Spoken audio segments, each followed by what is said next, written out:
Morning, you guys. I hope you guys are doing well. I'm going to jump into this morning right off the bat by asking you a reflective question. So if you need to sip some coffee real quick, get after it, right? Because I am. I'm going to ask you a reflective question I want you to think about. I think it's an important question. And it's this. When you pause and you think about your life right now, how do you think God might be trying to grow you? When you think about that, when you pause and you think about your life as it is right now, right? Not ultimately, but just in your life right now, how do you think God might be trying to grow you? And if when I ask that question, you find yourself going like, okay, that's a big question and I'm not sure how to think about that. Maybe I can ask it a couple of different ways that might be helpful. One way is this. What do you think God might be leading you to do in your life right now? That's a growth question. Another is this.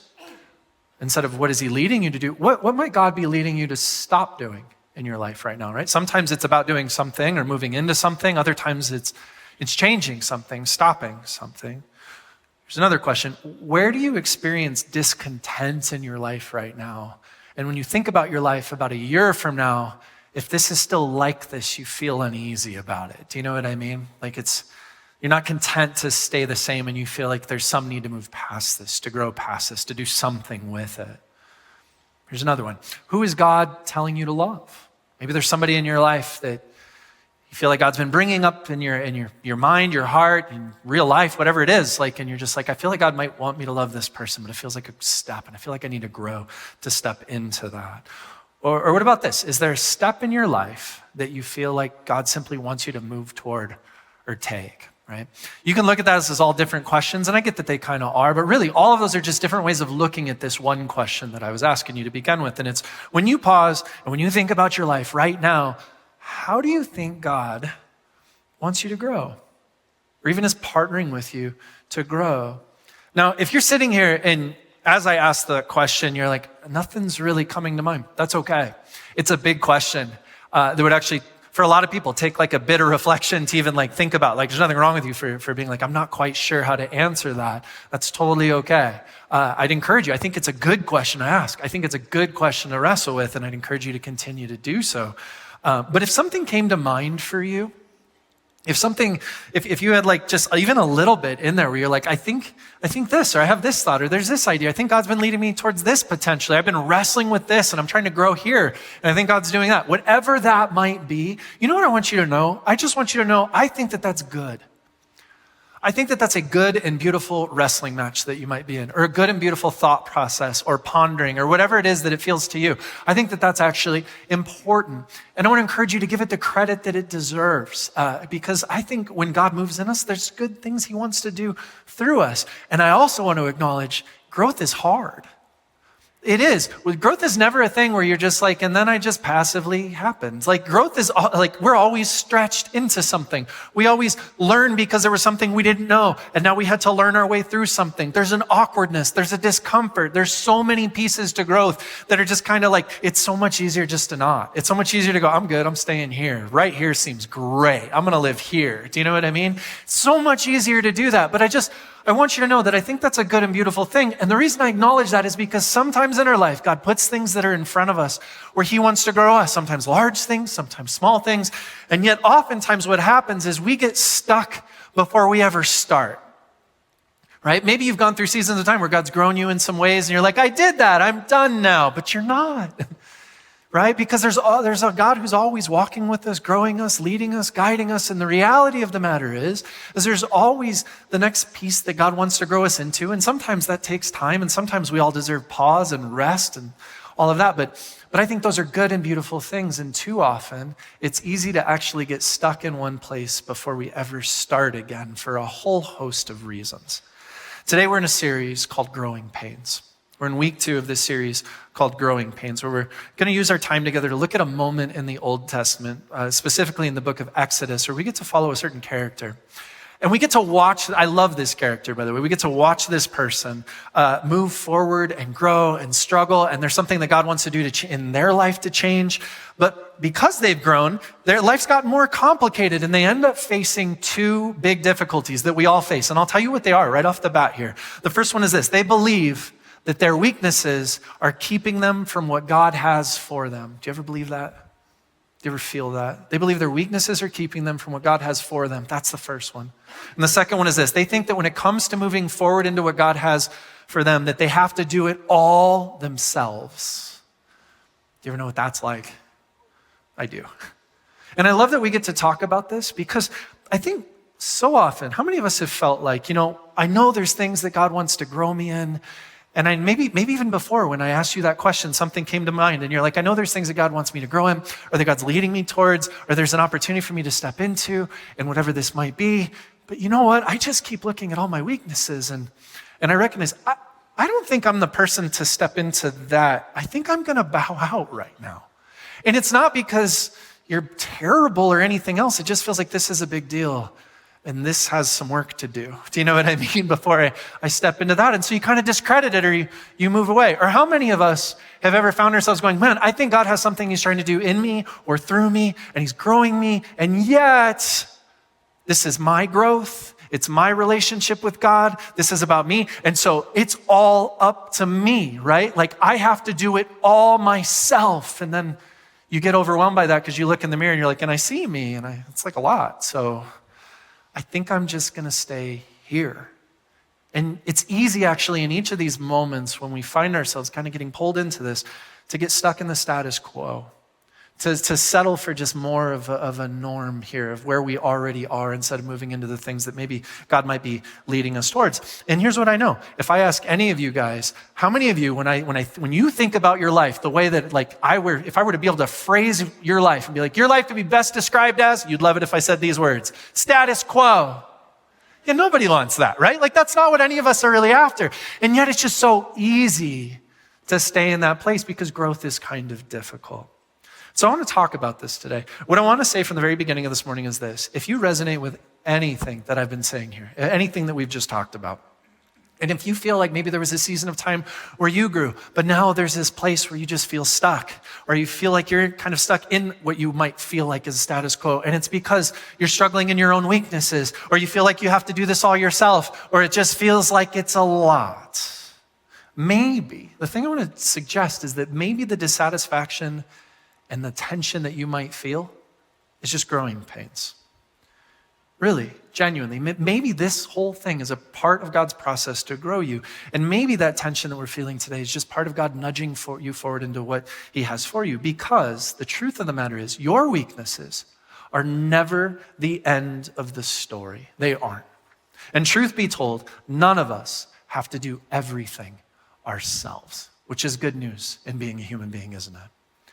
So I told you this morning, we'd be looking at a human being in the book of Exodus, or in the Old Testament, the book of Exodus. That person is none other than Moses, like the character from Exodus. And we're going to pick his story up in Exodus chapter 2. We're going to start in chapter 2 and kind of move through that and get to chapter 4 today. We're not going to read the whole thing. We'll kind of make our way forward. So you've been warned, or so you can turn there. But if you don't have your Bible, that's okay. You can follow along on the screen too. But first, let me give you a little bit of background about Moses. So Moses has a really unique situation in that Moses is Hebrew in the nation of Egypt. The Hebrew people were the slave labor workforce of Egypt. There are about 1 million of them in Egypt, I believe, at that point in time, which is a lot, right? And so there are a lot of Hebrew slaves in the nation of Egypt, which means this is normalized and common.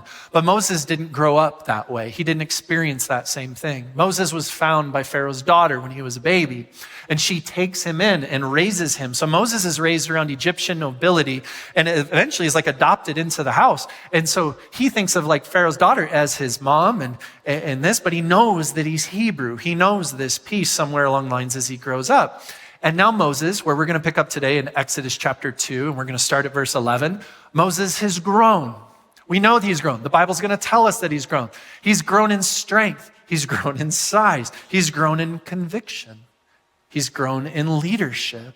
He's grown in so many different ways. And because he's grown, he's about to encounter a moment that he's experienced 100 times before as a young person, but never thought to do anything about it, or never thought to enter into that, and probably just was like, well, it is how it is, and that's the way it is, or I've never asked questions, or that's someone else's to deal with. And he's about to see something that he's seen 100 times, but this time He's grown. He's different than he used to be. And so he's going to respond differently than he used to respond. And we see this, Exodus chapter 2, verse 11. It says, one day, when Moses had grown up, he went out to his people and looked on their burdens. That word there also can be their oppressions, their injustice. And he saw an Egyptian beating a Hebrew, one of his people. The Bible wants you to know that when he sees this, he's like, that's one of me.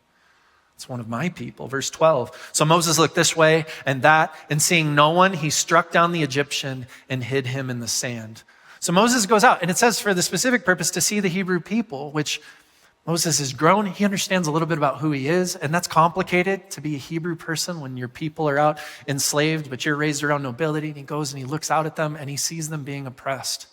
Now, he would have seen this 100 times before. It would have been really common to see a slave owner or a slave master beating a Hebrew slave in this culture at this point in time. That would have been a sight that he would have noticed so many times, but this time he's grown. This time he's stronger. This time there's something in Moses that says, those are my people. When he says that, it's like he looks and he goes, that could be me. I'm not okay with this. And he steps in and he does something that he never would have done before. And it's because he's grown, maybe even that he does that. He steps in and he tries to intervene in this way. It's not the word that's used for murder there. So if you're like, Moses became murderous, that's not how this happens. What the story wants you to know is that he intervenes, and along the way, someone dies. He kills them. This is what happens. And this is a very big deal. Because now Moses has a whole new set of problems, a whole new set of difficulties, a whole new set of things. Have you ever had that moment in your life where you're like, and then I grew and I got to a certain space, and then that was just more complicated than the last one, you know?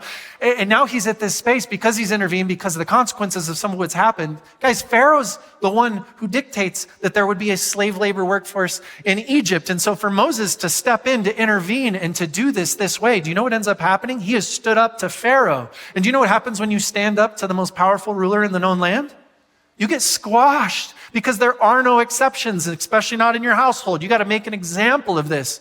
And so Moses isn't going to be okay, and he knows it. He knows this is not going to work out, and his life is in danger, and he's forced to flee the city, and he goes into hiding. And after some time passes by, like quite a bit of time, and Moses is now out, and he's no longer in Egypt, and it feels like that story is ended, and now he's doing his new thing out here, right? His life has changed, and things are different. All of a sudden, he encounters a burning bush. Some of you may have heard this story before, and the voice of God speaks to him through the burning bush. Exodus chapter 3, verse 10, God says this to Moses. He says, come here, Moses, join me. I will send you to Pharaoh, that you may bring my people, the children of Israel, out of Egypt. This is a big deal. This is the moment where God looks at Moses and says, Moses, I saw the way you intervened in that moment. I saw when you looked out and you cared about all the Hebrew people, and you saw them because you saw yourself. I saw the cares you have. I saw what's in your heart. I saw the passion you have. And guess what? I care about this too. What's the Bible tell us? God looks and says, these are my people too. I have the same care that you have here, Moses. This isn't okay. And so you know what? Good news. You tried to stop a moment. I want to partner with you to stop the whole thing. I want to partner with you not just to save a man's life, but ultimately to liberate and free all of these people, Moses. And so I'm the God of the universe speaking to you through a burning bush, and I want to do this with you. And now we probably think this is amazing. Like if you were in this spot, you'd be like, this is amazing that God would trust Moses with this. This is amazing that God would go to Moses and say, I can't believe, God would go to Moses and say, I want to partner with you. We look and we're like, I can't believe you do that. That's amazing. Moses must be so honored. But if you were in Moses' situation, is that how you would feel? If God was like, I want to partner with you to go in front of the most powerful ruler in the known land, to liberate not just a person, all of them. They're just going to let 1 million people, slave labor workforce, go. Completely upset the economy, the hierarchy, the ruling system. It's all just going to get turned over. I'm going to do it through you, Moses. Are you excited? If that's you, friends, are you like, I just can't believe God would ask this of me. I feel so privileged. Or are you internally losing your mind? See, sometimes God will lead you to a place where it's like, I want to grow you in this, or I want you to grow or step into this moment, or I want to lead you in this direction. And we go through this progression, which we'll kind of walk through a little bit this morning. And the very first thing that happens, because growth is never easy, is we find ourselves saying, what have I gotten myself into? Right? It's like one of the very first things, because you think growth's going to be fun, and then it's growth. right? You think it's going to be easy, and then it's growth, and you're just like, this is hard. What have I gotten myself into? Have you been there? I think for us, it all starts with a care, right? Something good. Maybe you were a high school student, and you worked hard as a high school student, and you did a good job with that, and you got your classes and your grades and your things, and you graduated, and then all of a sudden you stepped into college. And everybody suddenly looked at you, and they're like, what's your 4-year career path that you're going to be doing here with all the answers that you need to have figured out right now? And you're like, I don't know, that seems like a lot. I haven't been able to figure all of that out just yet. And it seems like I might need a little space and time. And they're like, but you need to figure that out because you're paying for it. And then you look and you suddenly recognize this is the most expensive endeavor I've done in a long time or ever. And all of a sudden the costs go up on that thing and I need to pay for it. So I've got to work and I'm busier now than I was. And the tests are harder and the school's harder and the classes are bigger and things have more at stake. And you can find yourself in that moment looking, going, what have I gotten myself into? I knew how to do this. I don't know how to do that. What have I gotten myself into? Or have you ever worked in a job where you were like, I care about this job and I want to do a good job with this, so you do. And you work and you grow as a person, you grow as an employee, as a coworker, and people see that. And they look and they go, you're great. I want to give you more responsibility. I want to promote you. Or I just want to amplify your job or expand what it is you're doing. And you're like, man, what an honor. I'm so glad to be recognized. But then they give that to you? And have you ever had the moment where you're like, I knew how to do my job before, but now I'm doing this thing and there's like more people, more problems, more issues, more complexities, and I'm out of my league. Like, what have I gotten myself into? And it can almost feel like maybe I should go back. You can daydream about the simple life from before that you thought you had. Or you get into a relationship and you feel like it's fun and you're doing a good job with this and you know how to do this. It's going great. And then you decide to make things serious at some point in time. Maybe at some point in time you even decide to get married. At some point in time you decide to have kids, wherever you might be in this. And you were like, I knew how to do the thing before, but now this has got new complexities, new issues, new things. And I just feel like I'm in over what have I gotten myself into? And people never say these things out loud, but they feel them inside sometimes, don't they? Because it's hard. And we always think that this is just like growth as a younger person's thing. And you think that like older people, they've already grown and now they coast. But if you're and older people are shaking their head at me. If you're an older person in this room, right, an older adult, you can grow and you can deepen and you can learn how to succeed in this life. And you can get where you're like, and I feel pretty confident and stable and capable and good in my life as it is. But then someone you love passes away. Or the job you were partnering in or working in ends. Or significant change suddenly happens in your life. And now all of a sudden it feels like you were capable and competent. Now I have to figure my whole life out all over again.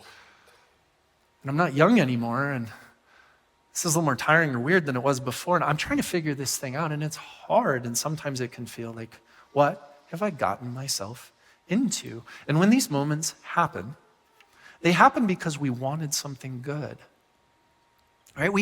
We wanted to go to college. We wanted to learn more. We wanted to step into a career and start something. We wanted to do a good job at work. We wanted to get promoted. We want a relationship or a marriage or a family. Or even with changes in life, we want to continue to have more life because we're not done yet. We want these pieces, and yet they come with growth and they come with this kind of difficulty. And sometimes we find ourselves saying, I just feel like it's like we're in this process where you're here, you're looking, you're like, God, I know you want to grow me, but I just feel like this might be a bit much, or I just feel like I've bit off more than I can chew. And we tell ourselves these things as a way to keep us stuck in our present where we are now.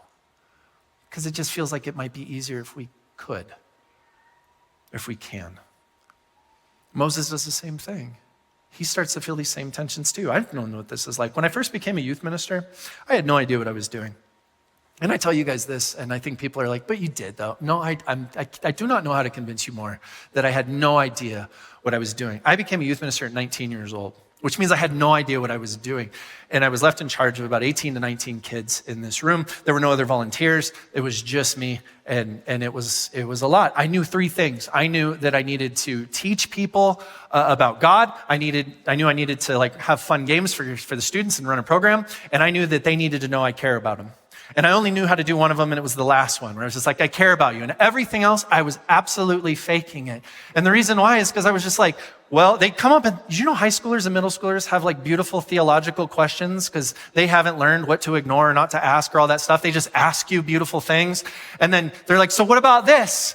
And I'd be like, I don't know. Let's go on a journey together is what I would always say. And they're thinking like, oh, how nice of him. He's taking me on a journey with him. And the whole time I'm like, I hope they don't find me out that we're just figuring this stuff out together. You know, like we're in it together. I had no idea. I was always worried like, man, I don't know what to teach on. Like, I don't know what to talk about. I don't know how to lead this. And I certainly don't know how to keep kids safe, which is important when you're a youth pastor. That's a real thing. I remember there was one night where we were playing games, and I didn't know that sometimes there are games that you shouldn't play in large groups because they cause absolute chaos that you can't ever control again. I didn't know that. And so we were playing this game, and it started to get out of hand. People started to get really competitive, and two of the boys started to get frustrated with each other, and one of them pushed each other into the wall, and the other one got mad and pushed him back, and the other one reached into his pocket and pulled out a knife, and he's standing right there next to me. I've never been in that situation before. Have you? Like, this was my first time for this, and really only time now that I think about this, that I got to walk through this. And he's standing there, and I didn't know what to do, and I just, almost in like reflexes, I just grabbed his wrist and slammed his arm into the wall, and he dropped the knife, and I stood on the knife so he couldn't pick it up and get it back. And he just stared, like darted around, and then ran out the door. And then I had to learn how to do a whole bunch of stuff I'd never done before after that particular moment. I will never forget driving home that night. I can still remember driving home in my tiny clown car. I drove a really small car, my tiny car, and praying to God and just going, God, are you out of your mind? And I know you're not supposed to say that to God, but like, I just thought, like, have you seen what you're working with? Like, this is crazy. I am so in over my head. I have no idea what to do. I like don't know what to teach these kids. I don't know how to do this. I've never ran a program before. I didn't know I needed knife skills to have this job. Like I don't know what I'm doing. And I was like, God, you have the wrong guy. And I remember driving home, talking myself into how do I quit? Like, how do I think about the conversation I need to have so I can tell the person who runs this, that I'm not going to, the senior pastor, I'm not going to do this anymore because you have the wrong person and I've got to go back here. How do I quit? Right? Because sometimes it's easy to get there, friends. When God wants to grow you in something, you ever have that moment where you're just like, I'm in over my head. How did I get here? What do I do? It can feel like a lot because growth is hard, can't it? Sometimes we end up feeling we don't have what it takes. Exodus chapter 3, verse 11. But Moses said to God, right? God says, I want to use you to go to the Pharaoh, do this with the people. But Moses said to God, who am I that I should go to Pharaoh and bring the children of Israel out of Egypt? Moses already looks at God and is like, who am I? Have you seen me? I can't do this. I can't. Like, this is too much, too soon, too fast. I can't do this, God. And God replies, I love what he says in verse 12 there, right off the bat, right there in verse 12, he goes, but I will be with you. That's God's response. Moses says, who am I to lead the children out of Egypt? I can't do this. And God immediately says, but I will be with you, Moses. It's as though Moses is going like, have you seen who I am? And then God goes, well, yeah, I have seen who you are, Moses, but have you seen who I am? And I can do this, Moses. I will be with you. And we'll partner. We'll do this thing together. Isn't that beautiful? Would you, if you're Moses in that moment, do you find yourself going like, oh man, I felt like I was way in over my head, but now I'm leaning in. Now I'm trusting. If you do, I don't believe you. This is what Moses does. Moses begins to argue because he's like, but it's still a really big deal, right? So he begins to argue. He says, what if I go to the people and I don't know how to answer their questions? And so the rest of chapter 3 is God telling Moses, well, here's what you can say. Here's how you can answer some of that. Let's talk a little theology quick here, Moses. Let's give you some answers and some understanding on some of these things. You're worried that you won't know? Now you can know. Problem solved, like argument made. Let's go. Right? That's what happens. And then we get to chapter 4 as that ends. And Moses says, no, not let's go. I've got more that I need to say here. Exodus 4:1, he keeps arguing. Moses answered, but behold, I love that. Have you ever prayed that to God? Behold, I dare you. Isn't that fun? Moses says, but behold. And what he's not doing is like, hark, like in talking like weird old English. What that moment is like, but God, look at me. Behold, like, look. Do you see me? like I see me. Behold, they will not believe me or listen to my voice, for they will say, the Lord God did not appear to you. I can't do this. Like, do you hear his words? Moses is saying, but God, what if I say what I need to and they don't listen to me? What if I go and I start speaking and they don't give me the time of day? What if I can't speak in a way that they'll even consider God? So God goes, all right, noted. Well, I'm going to partner with you, and here's how you can show them that like you're actually the real deal, and this is a big deal, and you partner with the God of the universe. And so Moses, here's what I want you to do. I want you to take your staff, and I want you to throw it on the ground. Moses throws it on the ground, and it becomes a snake. And then God says, now Moses, pick the staff back up. And this is where I'm like, Moses, you're crazy for picking that staff back up. I would have been like, that staff lives on the ground from now on. I'm leaving. But Moses picks the staff back up, and it turns back into a staff. And you're like, that's amazing. What an incredible sign. But God looks at Moses and goes, you can do this now. Like, this is for you. You can show them. Okay, so I've got something in my repertoire. I've got something in my toolbox here. I'm not as unprepared as I thought I was, and maybe they'll listen, but that's not it. God says, Moses, stick your hand in your cloak. He sticks his hand in his cloak. He says, pull your hand out. And he pulls it out, covered in leprosy, which is not exactly the encouragement that Moses is probably looking for either at that moment. And God says, put your hand back in and do it again. And he does it again, and the leprosy is gone. And God says, you have this now. You can go do that. Like, this is for you. Like, this isn't a one-time moment. Moses can now go show the people this sign.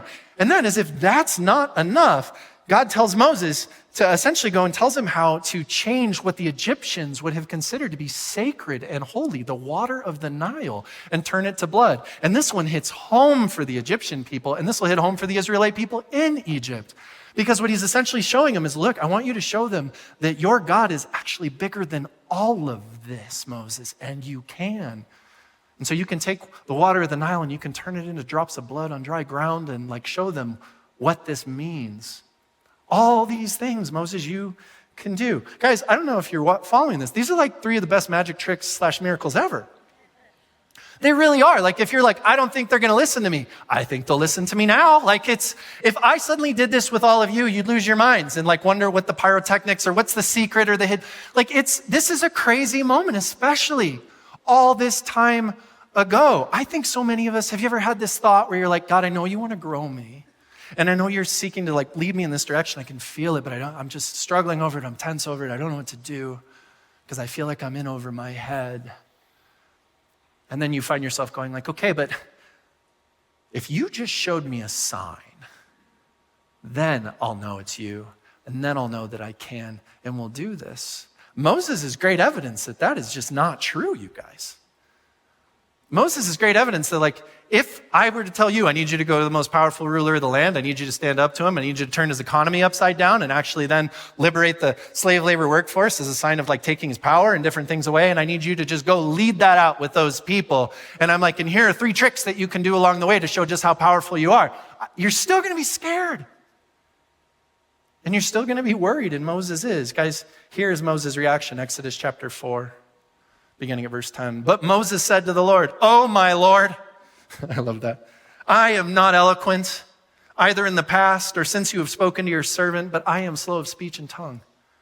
Then the Lord said to him, "Who has made man's mouth?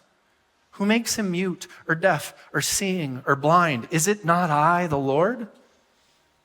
Now, in light of all that, Moses, therefore go, and I will be with your mouth, and I will teach you what you shall speak. And then I love this. Moses hears that, and we're like, oh, that's powerful. God even creates our mouths and can move and open, and the God of all language even, like, wow, isn't that amazing? Isn't that powerful? And Moses goes, verse 13, but he said, "Oh, my Lord, please send someone else."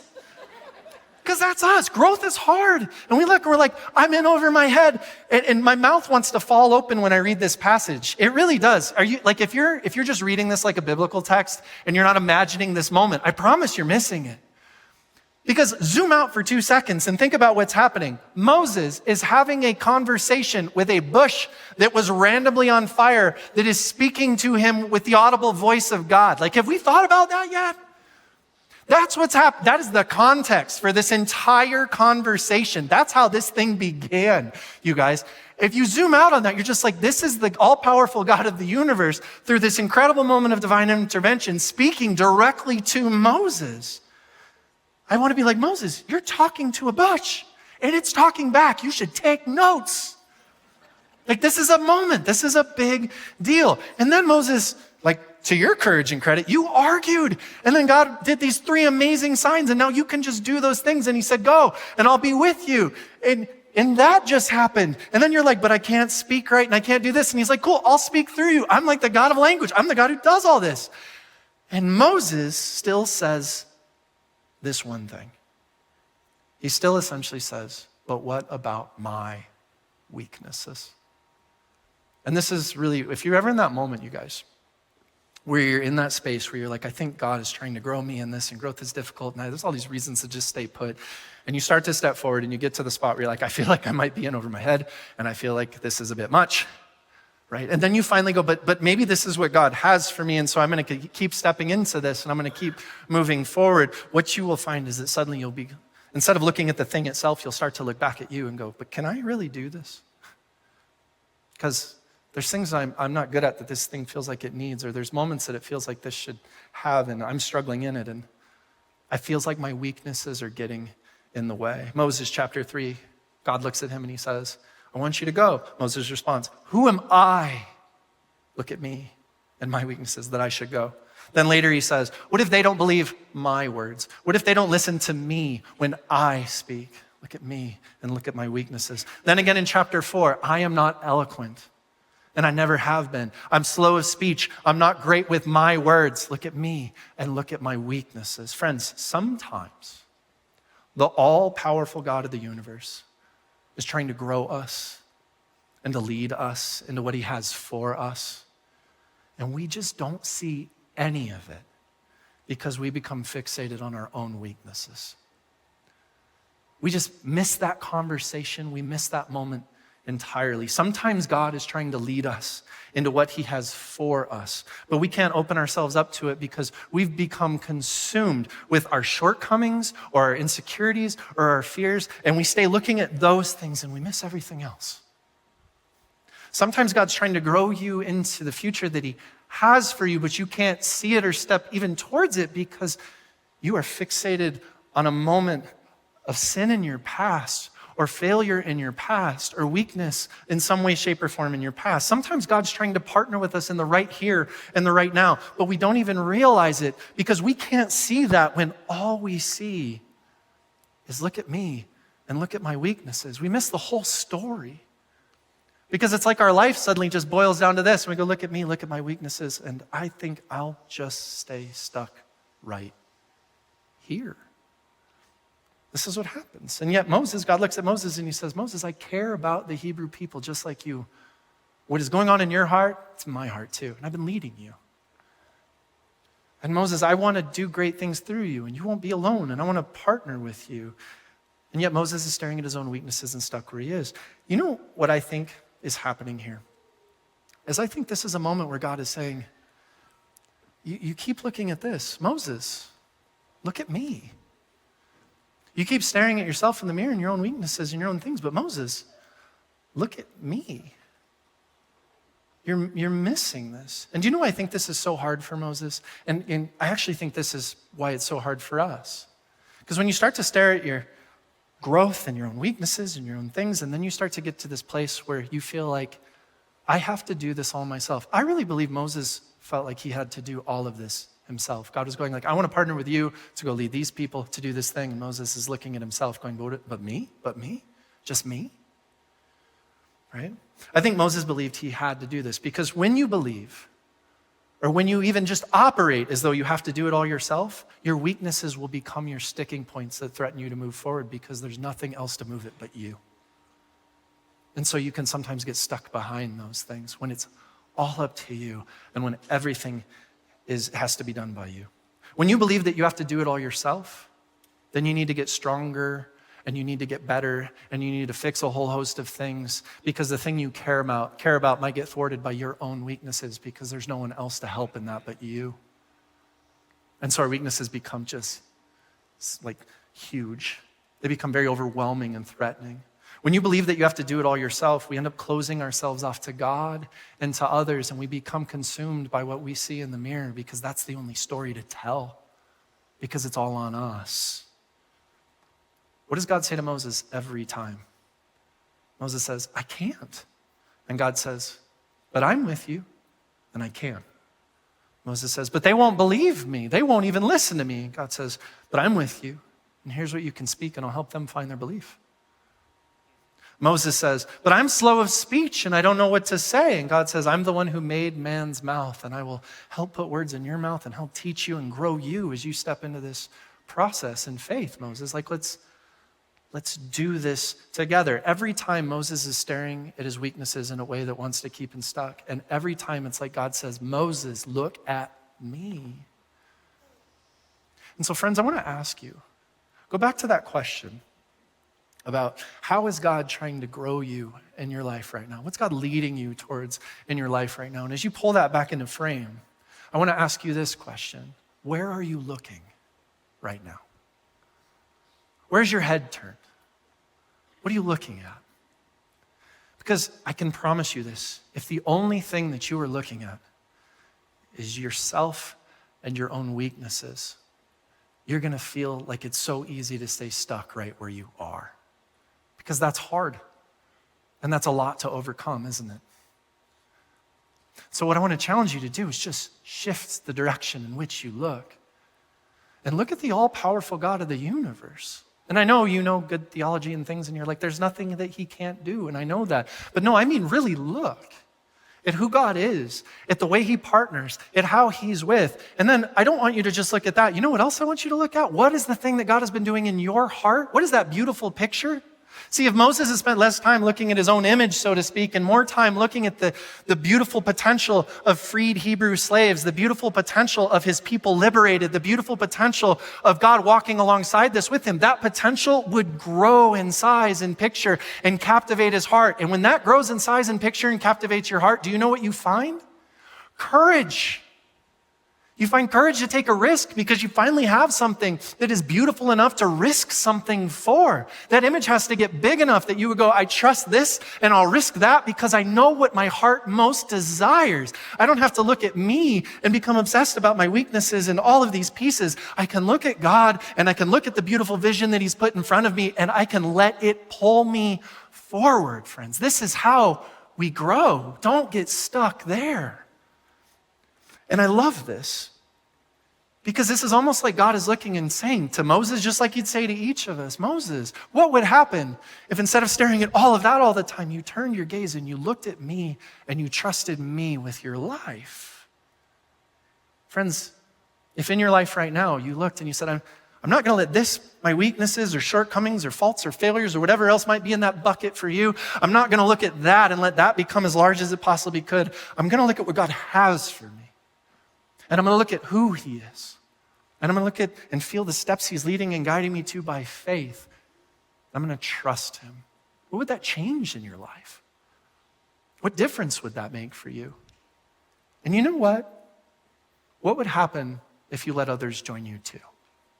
Exodus 4, verse 14. It says, then the anger of the Lord was kindled against Moses. And I love this. I know you might be like, the anger of the Lord. I'm like, it's about time. Because if you think about it, guys, this has been like an argument for 2 straight chapters where Moses is like, no, what about this? And God's like, okay, I'll meet you in the midst of that. No, what about this? Okay, I'll meet you in the midst of that. No, what about this? Okay, I'll meet you in the midst of that. And then you get here, verse 14, and it's like God's like, Moses, like, come on, man. Right? And Moses says, Moses, is there not Aaron? You know, your brother? Your family, the Levite? God says, I know he can speak well, and he knows he's God. Behold, he's coming out to meet you already, right? And when he sees you, he will be glad in his heart. You shall speak to him and put the words in his mouth, and I will be with your mouth and his mouth, because God's big enough for all of it. And I'll teach you both what to do. He shall speak for you to the people, and he shall be your mouth, and you shall be as God to him. Guys, you know why I love this part? It's not just that God looks at Moses and says, Moses, why don't you go ask Aaron to help you? God looks at Moses and goes, Moses, Aaron is already on his way to connect with you. What does that tell you? Moses hasn't had this conversation with Aaron. What's that tell you? God has already been moving and working in the heart of Aaron. And you know what's happened in Aaron's heart? He cares about these things, and he has strengths, and he has passions, and he has desires. And God's essentially looking at Moses saying, Moses, there's already people coming to partner with you. You're not in this alone. I was already working in the heart of Aaron, and who knows how many countless other people God's working in the heart of, so that you can have a partner in this. Gosh, Moses, like, I'm enough for you, but you also need other people. Like, we've taken care of that. Like, let's do this together. And I love the kindness of God as he knows where Moses' weaknesses would be. Moses has great strengths as a leader in many things, but Moses needed an Aaron in his life.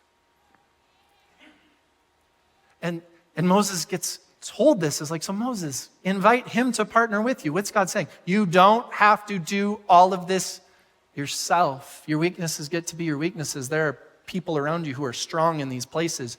Partner with them, use them, and know that's the gift God's placed in them as he's moving their heart and growing with them. Right? This is a big deal.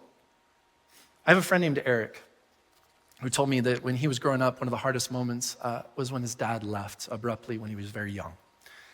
And he doesn't know why his dad left, and he doesn't have good answers to any of that. It just happened, and then they were forced to rally around that, and his dad never came back. And he remembers that situation when he was growing up and how hard that was for him as a young man. He was the oldest child in the family, and also how hard it was for him watching his mom, and she's trying to be strong and wrestle through this, but it's like the world's turned upside down. It was really, really tough.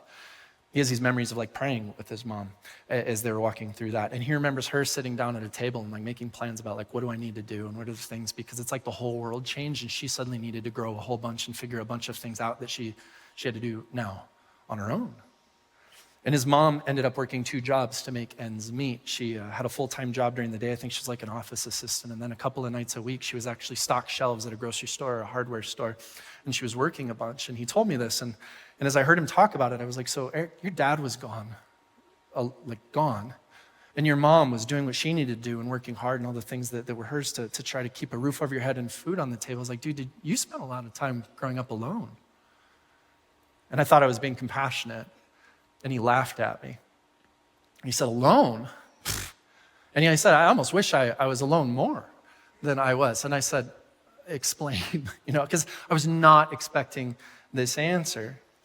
Eric said that essentially his mom, when she found out about this, he goes, my mom knew what she had to do and she knew what only she could do, but then there was a whole bunch of other stuff she knew she just couldn't do. And so she literally went to my neighbors, and she said he lived in a cul-de-sac in this neighborhood, in a small house, like 5 houses in this little cul-de-sac. And he said, went to each of my neighbors, explained her situation, and just said, and I need some help. And they said, we have you, and we'll do this. And Eric said that any time his mom was at work and he came home and it was lunchtime or he was by, like at lunch or dinner, he always had a house where there was lunch provided for him or dinner to sit down with the family at to eat. And he said he always spent a couple nights a week eating dinner with a different family in this neighborhood. And he started to refer to them as like, because I'm like, so you have a stepmom? And he's like, well, no, that's not who they are. I just didn't know what to call them when I was a kid and all these things. And he says they became like family to him.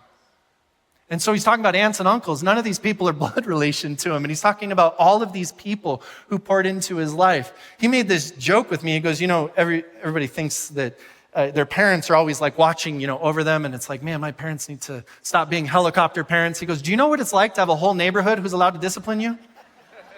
Do you know what it's like to have a whole neighborhood who's trying to watch out to make sure that like you stay in line and all this stuff? He's like, I would have loved to have been alone more growing up. And he said it was crazy because his mom would be able to make it to most of his games, but she'd have to miss some of them. And he goes, but it never failed. I always had the largest cheering section at any time I was at a sporting event because of how many people are in my community. And I was taken aback by all of this, because it wasn't the answer that I was expecting. It wasn't the story that I was expecting. And in all honesty, I was moved by the courage of what his mom did in that moment, because she knew that there was something that she had to grow in, not because she chose it, but because this just landed here. And she knew that there was some opportunity, something that she had to grow in, but she also knew that there were some things that she was weak in or couldn't do. She knew that there were moments, just brass tacks, that like she could step into, and that there were some things that she couldn't do. And she opened herself up to say, who has God been working in and moving in, that I can invite them along the way. And the neighbors around were like, we love your family. We love your son. We're in, count us in. And they became family for people who needed it. And I love it because my friend Eric doesn't describe this whole experience. The moment with his dad was horrible and hard, but he doesn't describe his upbringing as a limited, shrunken upbringing, but it is an expansive one where he ended up experiencing more than he thinks most kids had. Isn't that beautiful?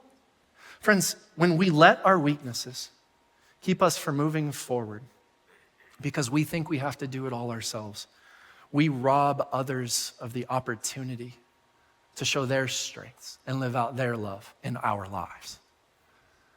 We never know when God's working in a guy like Aaron in the Bible, who's already on his way to talk to Moses, who's already got his heart knit towards this whole thing because God's been moving and working. We never know in our own lives when God's been working and moving through somebody else because they have the strength that we might need because God cares about the whole thing as we move it all towards what he most desires. You're not in this alone. You never have been. God's always been with you, but you also get to open up your heart, your vulnerability, your eyes, and invite someone to join you in the things that matter most. And here's what I promise. If God's been moving in their heart, if this is a strength in their life, usually when you ask people like that, it's a life-giving moment. They'll tell you if they can't, but more often than not, if it's those types of moments, it's like, okay, I feel uniquely suited to partner here. I'm in, count me in. God's done this in my heart too. Would you open yourself up to that experience? Friends, I don't know how God is going to continue to grow you. That's your journey. I can't see the future. I don't know where God is going to lead you. I don't know who he's going to move you towards. I don't know who there is in your future that's specifically yours to love.